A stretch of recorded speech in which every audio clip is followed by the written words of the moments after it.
Hello and welcome to the AskDrBen podcast. I'm your host, Ben Johnson.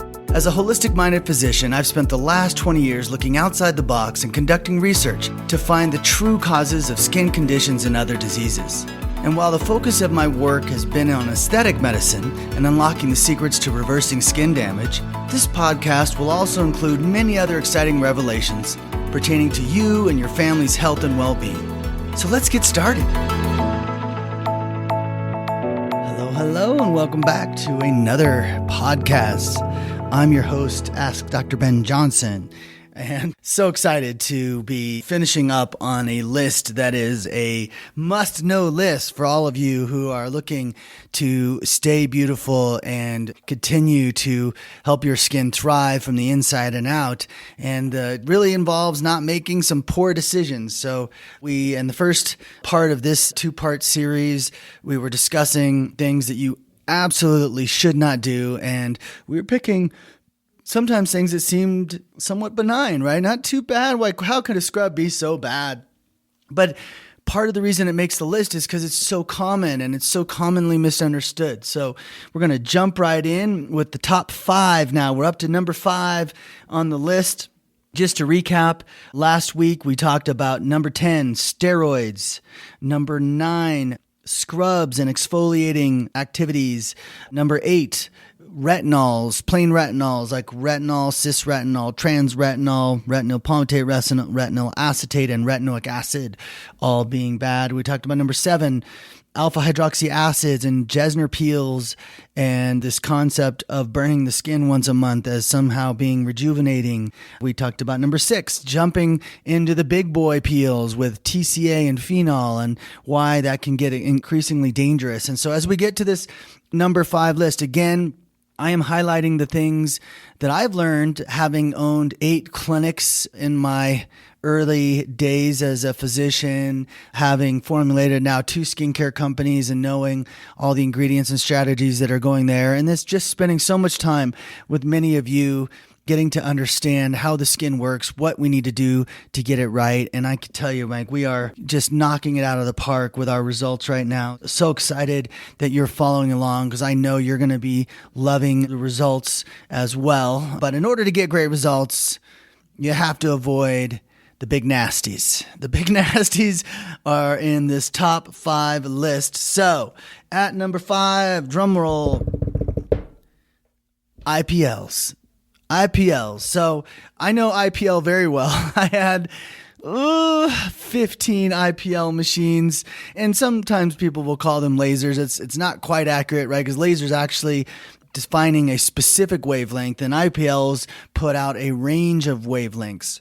But these wavelengths are meant to kind of catch all depths of redness or all depths of pigmentation because you're going to cook. Everything you're doing with intense pulse light and with laser for that matter has to do with finding the right chromophores. So what you're targeting, there's wavelengths are drawn to specific colors, and there's different peaks. What is it? 690 is the brown peak, and it's like 530 is the red peak. So like these, you want to find wavelengths in those peak ranges. So what that does is the heat is drawn to that color vibrates at a very rapid pace because it's being targeted by this intense wattage of light, and the net result is that it cooks. So you end up cooking pigment. So the selling pitch on IPL, and the reason why IPL is top 5 is because it is so common. It is one of the most common procedures. Now, there's a couple things to say about IPL because I just had a point in my own head. Like sometimes I make arguments in my own head while I'm talking to you. Not always the best thing to do when you're making a podcast. But yeah, so I used IPL primarily in my practice for laser hair removal. And it is a commonly used form of laser hair removal. And I would say to you that it's a pretty good one for that purpose. And I was just talking to someone recently about hair removal, and it's like, I haven't seen hair removal create a significant amount of aging. So I'm not really too anti-hair removal when it comes to situations like, if we're talking about on the face, Electrolysis has a higher risk of scarring. If we're talking about underarms and bikini lines, like the success of hair removal is really high. Like it's amazing how well the hair stays away. Even on the legs, you can get really long-term good results. On the face, less so. On the torso, for men doing their chest, it gets a little chemo looking, real patchy, and it's a process. Like even doing it on the face, it can be very patchy and look very bizarre if someone's got facial hair coming in just little patches here and there. Also forearms are challenging. But anyway, I don't want to digress too much.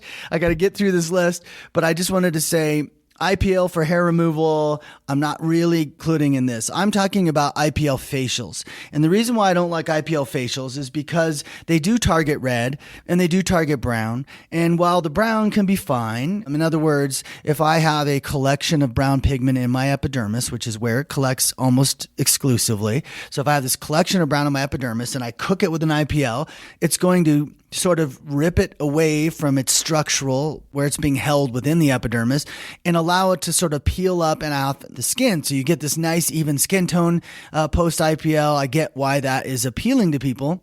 And then when it comes to redness, you might have all these little capillaries or bits of redness here or there, and you do a pass with the IPL, and some of those capillaries might disappear right then and there, and some of the redness over time with repeated applications might disappear a little bit. And you're like, hey, I don't understand what's bad here. Redness is bad. Redness means I have a wound, and clearly this IPL must be helping my wound. Well, therein lies the misunderstanding. What an IPL does is it collapses microvasculature. So your skin, as you've probably heard me say, I hope you have, because this is one of the big reasons why your skin ages.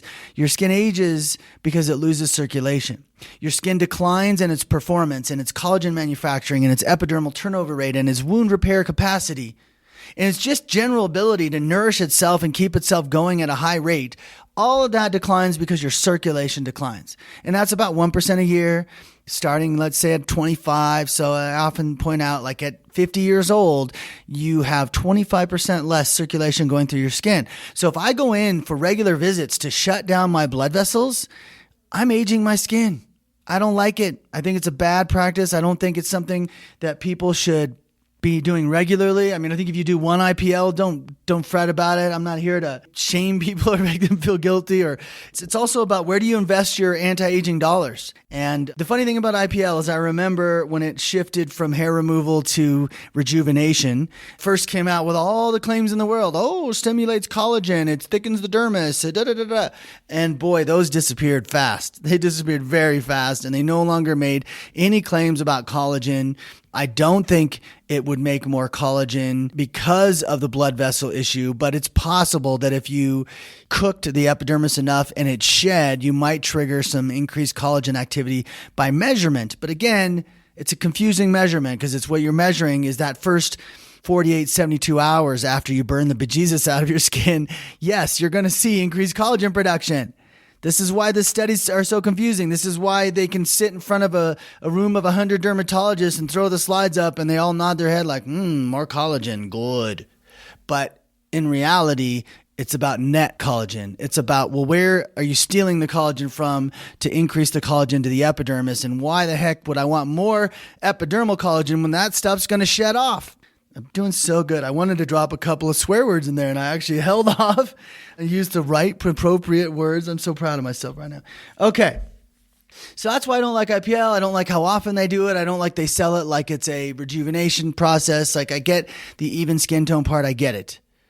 There are better ways to do that. Stop collapsing your blood vessels. That is what IPL does.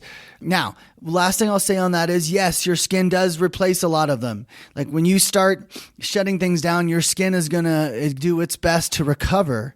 However, it's never back to 100%. So let's say with each pass of IPL, you collapse 1,000 micro blood vessels. 900 of those are going to come back over the next month. maybe even over the next few weeks. I mean, neoangiogenesis, or the process of new blood vessel formation, is freaking amazing. Like I just am in awe of the network and reopening up the pathways and the instant sort of response to trauma. Like you'll see we talked last week about TCA causing wounds that cause telangiectasias, and you have those showing up within days of burning your skin. That's amazing to me, that the skin's like, this is a wound we're going to need extra help with. Let's put those extra blood vessel supply right there. I just find that all phenomenal. So yeah, you don't want to shut it down. It's not going to all come back. Let's make the better choices. Okay. Too many minutes on that maybe. Number 4, retinoic acid. Retinoic acid, I've said it before. I'm going to say it again. I'm going to say it till I'm blue in the face, because I'm teaching or talking on a podcast and you can't tell how blue I am. But I'm telling you that retinoic acid is one of the most misunderstood substances on the planet, because it is by far the most potent, not by far actually, because retinaldehyde is right there, but it is definitely the top collagen stimulator in your skin. And that is such a confusing thing to say, because if you just stop there and go, well, then I want to drink it, I want to eat it, I want to bathe in it, right? Because collagen is the key to the success of wrinkles. Well, not so fast. Fat pads are really a huge part of this story, but they're not for this podcast, so we'll pass that one over. But yes, so retinoic acid is the most powerful collagen stimulating molecule, with retinaldehyde, we'll say, a close second. In the research, they had equal levels of collagen stimulation. I can explain that. And that simply comes down to the fact that if I put enough retinaldehyde in your skin will convert as many retinoic acid transactions as it can. In other words, you only have so many fibroblasts making collagen in your dermis. They only have so many receptors on them. So the skin is never going to make more retinoic acid than it has receptors. It's too smart for that. So if I put retinoic acid in a big bolus and an overdose, then I'll probably max out all my retinoic acid receptors. If I put a huge bolus of retinaldehyde into my skin, then I'll probably convert as many as I possibly can into retinoic acid, for the same reason, because the presence of retinaldehyde free floating appears, according to the research, to trigger the conversion to retinoic acid. Remember, the steps to make retinoic acid, it's only one step with retinaldehyde. That is why retinaldehyde is so amazing, because it's the tool the skin uses to make retin A. And you say, but why isn't it just retin A all the time? It doesn't store retin A. That's why retin A is bad. It's not stored. So when you give too much retin A to your skin doesn't know what to do with it. It literally is floating around in places it shouldn't be. So you're over here in new wound section, okay? And in the new wound section, the first thing your skin wants to do is tear down the damaged collagen. But in the presence of retin A, the message is confusing, because retin A says, don't tear down, build up. But that means your skin won't tear down that molecule, the damaged molecule that needs to go. It's like you're going into a crumbling building and they're like, well, put up new foundation beams over there, but leave the crumbling foundation beams over here. What's going to happen to that building? Part of it's going to collapse. That's what's happening in your skin. That's why retin A increases thinning of the dermis by 18% after 1 year's use, and up to 30% after 5 years use. 5 years of retin A, 30% thinning of your papillary dermis. That is one of the key aspects of the wrinkle formation right there. And it gets confusing because retin A will so badly damage your epidermis, it actually stops your keratinocytes from becoming corneocytes on the surface. Like, it actually arrests the natural formation of a healthy barrier. It causes all kinds of free radical damage. It causes DNA damage. It exfoliates your barrier, so it increases your sun sensitivity and dehydrates you. But it's okay, because if you keep applying it to your skin, the doctor kind of reminds you that the redness gets less and less over time. Why is that? Because you're beating your skin into submission. Your skin is adapting to the new toxic environment. It's not thriving, it's adapting. It's crying. It's crying on your pillow every night when you apply it. So, retinoic acid, bad. Not for any part of your daily routine. Let your body make it. Feed your skin retinaldehyde, because if I give too much retinaldehyde to your skin, it will store what it doesn't use. If I give too much retin A to your skin, it will just keep causing harm. And of course, retin A in the form of isotretinoin, in the form of Accutane, poison to almost every organ. right? So again, Retin-A is not a molecule to take lightly. You let your body be in control of the manufacturing of it.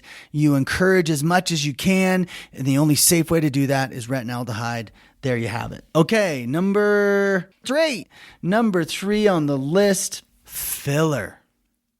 Filler, hyaluronic acid primarily. There's probably some new substances come up. I don't keep too speed on all the new fillers because they're all kind of the same. Some of them tell marketing stories of how they cause collagen formation or create a network to form collagen. That's a BS marketing story. There is no net gain to filler. The only positive thing you could say to filler, which is also a huge negative, is in a lot of cases, it doesn't even go away. It's there 10 years later. There's a plastic surgeon out of Australia that did MRIs on people's faces, and they found little balls of filler scar tissue floating around, free floating in their face. So now I'll share with you my story. I just became aware of fat pad atrophy literally a year and a half ago, and now I have the total solution for it.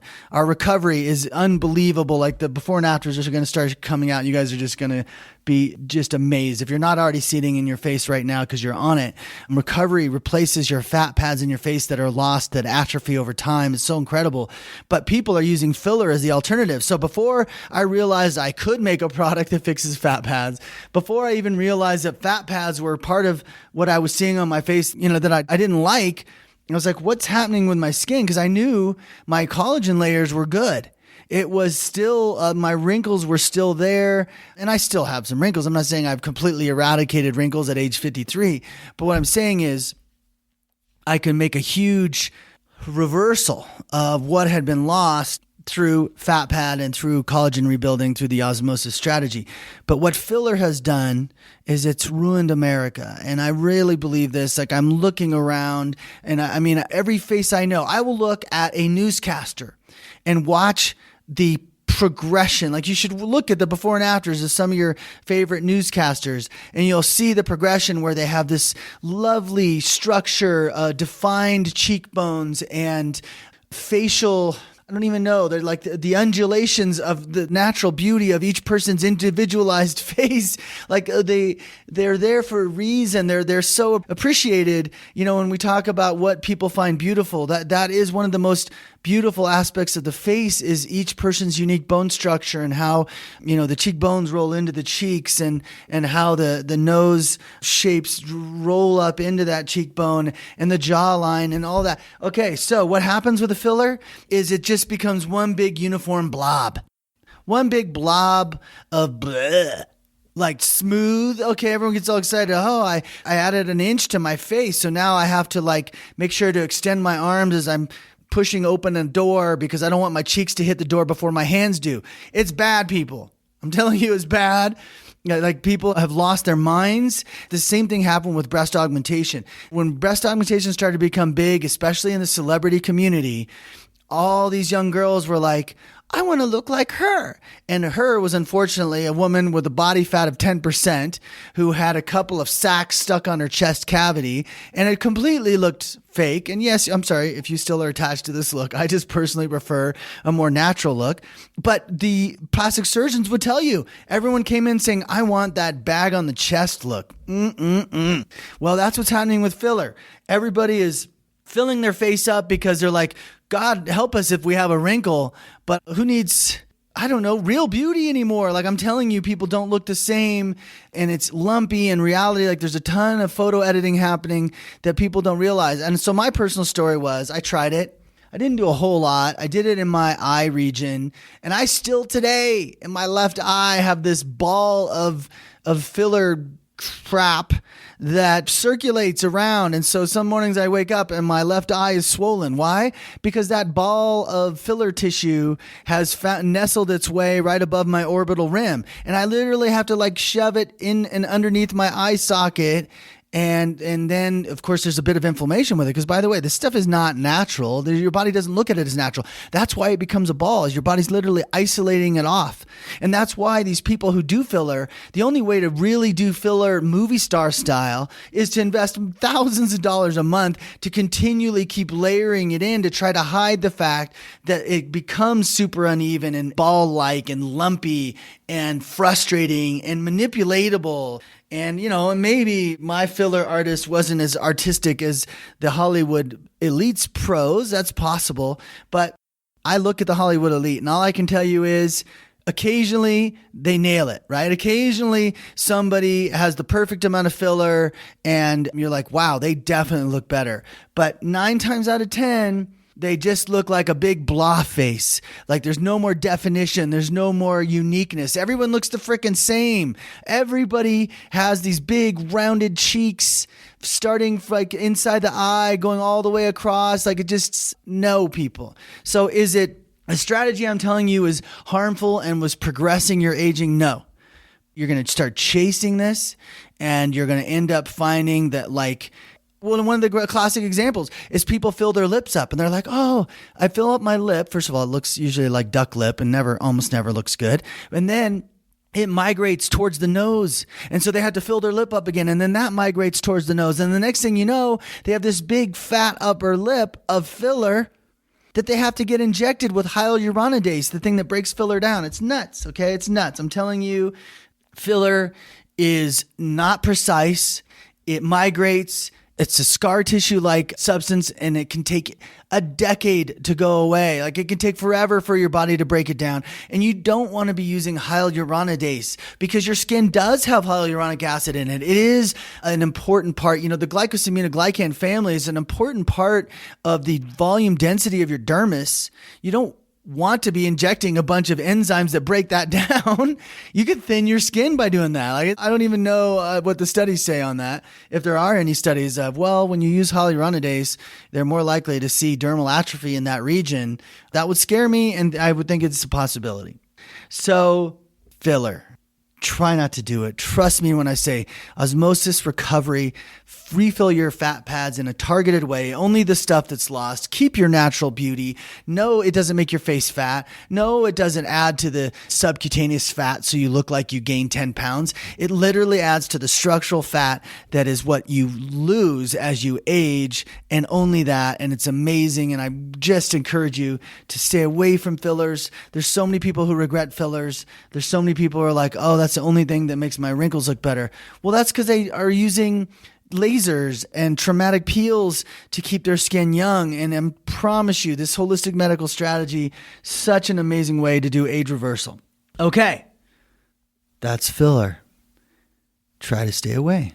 And by the way, all these marketing campaigns of people say, oh, we have a topical rub-in filler. BS marketing. None of that's true.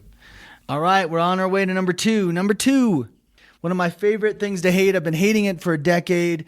I swear I thought there would be a class action lawsuit by now. I'm not calling for one. I so appreciate now how you have to be so careful because ultimately this substance does have a level of popularity that is almost mind-boggling.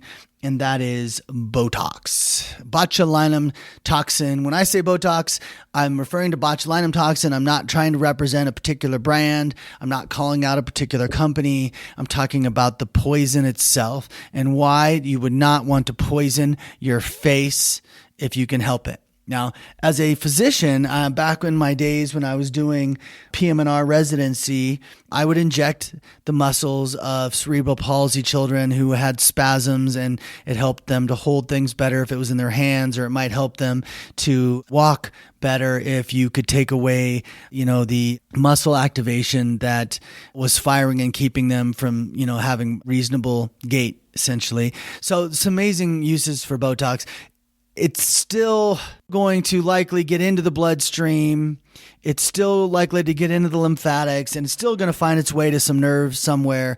But in theory, putting it in your hand or in your leg or foot is a whole lot safer than putting it in your face right next to your brain. It's not a good idea. And it's so amazing to me how few doctors know about, and how even fewer patients know about, the study that was done out of the UK that showed Botox, when injected, goes to your brainstem. It absolutely goes to your brainstem. They proved it in the clinical research, and that should give you some pause. That could eventually lead to swallowing difficulties. It could lead to tremors. And I personally believe that there is a growing incidence of mild head tremors. And I don't have any evidence to support this. This isn't like based on a study. This is just my own anecdotal sort of viewpoint of it. But I believe that when you continually do Botox over a period of, say, a decade, you get to a level of neurologic damage where you might start seeing a little bit of a tremor, little head tremor. I don't know if you might even see some swallowing difficulties. And no one's going to chalk it up to Botox. They're all going to say, oh, you have a slight neurologic condition. Go see a neurologist.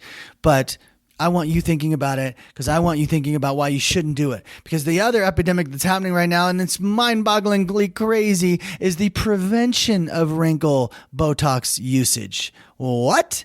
Yes, 20-somethings choosing to put Botox into their muscles in an effort to prevent wrinkles in the future, and they have no idea.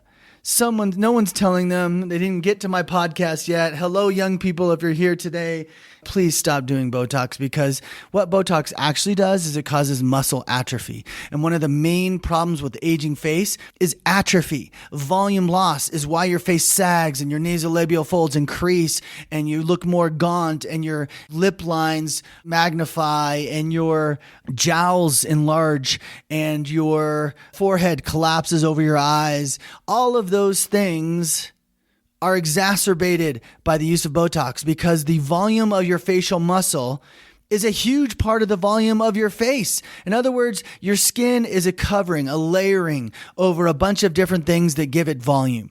One of the most important things to give your face volume is your muscle. And there's 2 points to it because it also holds your face up. Like your face muscle is literally what is holding your face up from sagging and falling off, right? And so I remember a quote from Stevie Nicks where she said, "Oh my God, Botox ruined me. Every time I laugh or sneeze, I feel my forehead collapse over my eyes and I have to pull it back."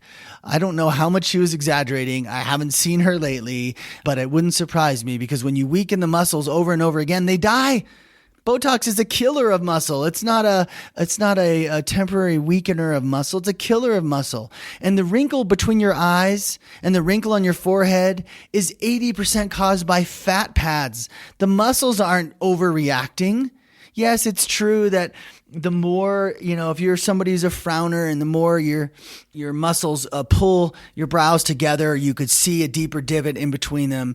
But the deeper divot is more about how the fat pad volume's gone. So the muscles are now reflecting this pinch of your dermal matrix more completely. But if you had the fat pad, you wouldn't see it. And so it's not perfect. Like recovery doesn't fix your 11s, probably 100%. We'd go for 80% recovery of that. But it definitely is the choice over putting a toxin that is neurologic toxin right next to your brain into the bloodstream right there. And so that seems nuts to me. So this volume loss is critical. You don't get it back. You're just poisoning your muscles to death. Your face starts sagging more.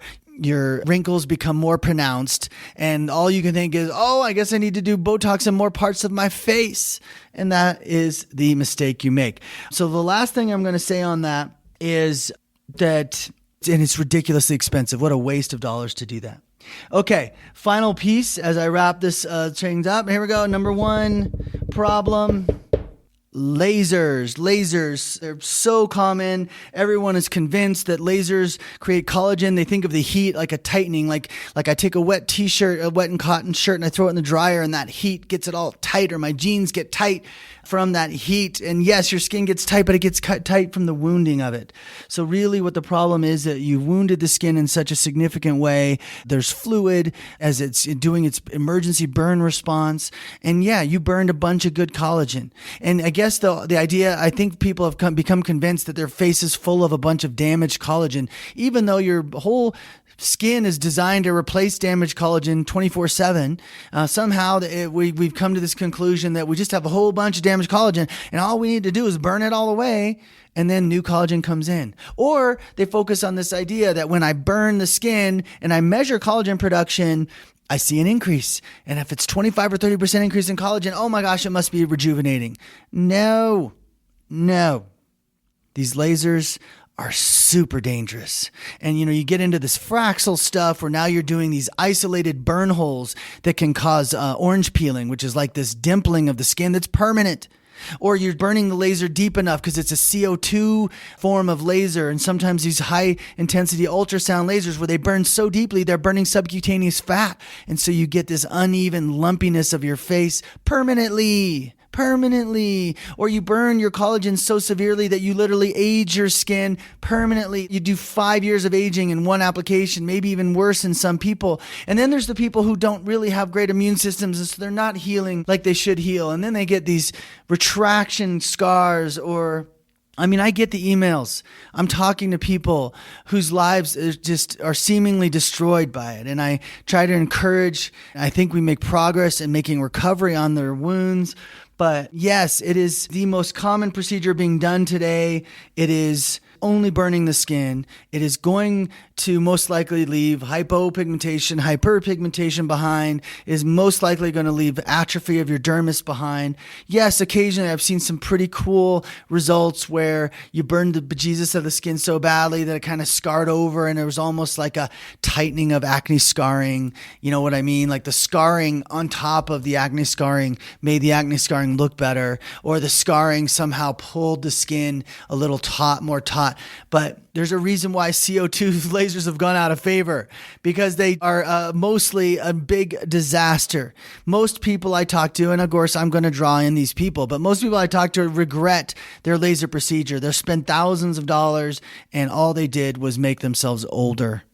So most laser procedures are a no. And I'm talking about the collagen generating ones. They go in and you do your little Fraxel and they want to do 3 series. And the first one, not so bad. The second one, I'm not sure the outcome was what I was hoping. The third one, all of a sudden now you're left permanently scarred. And I just can't encourage you enough to do your research. Don't buy into, hey, this is the next latest and greatest. Oh my gosh, you've got to come get it.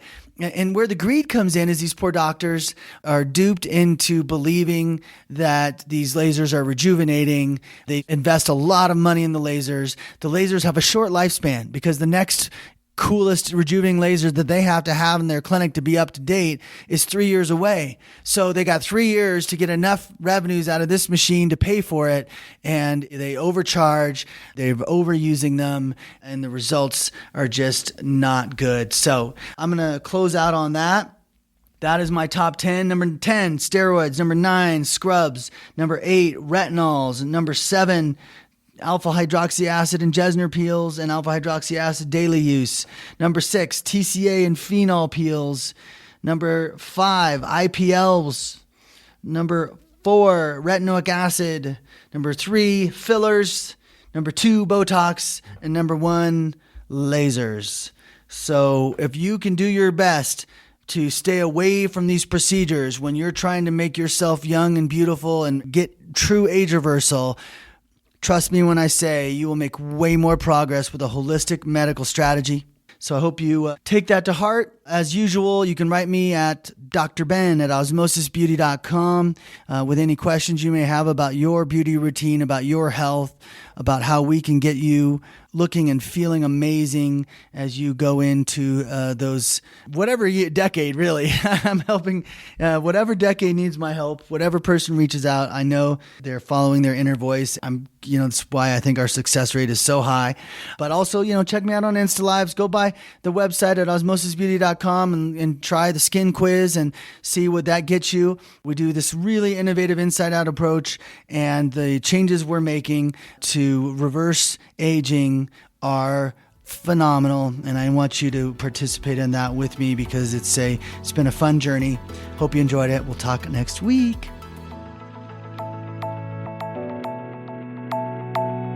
I hope you've enjoyed this episode of Ask Dr. Ben. Please leave a review if you can, and subscribe to the show on Apple Podcasts to get access to all of my upcoming episodes. My website is osmosisbeauty.com, and you can find me on Facebook at Osmosis Beauty. You can also follow me on Instagram at osmosis_beauty. Thanks for listening.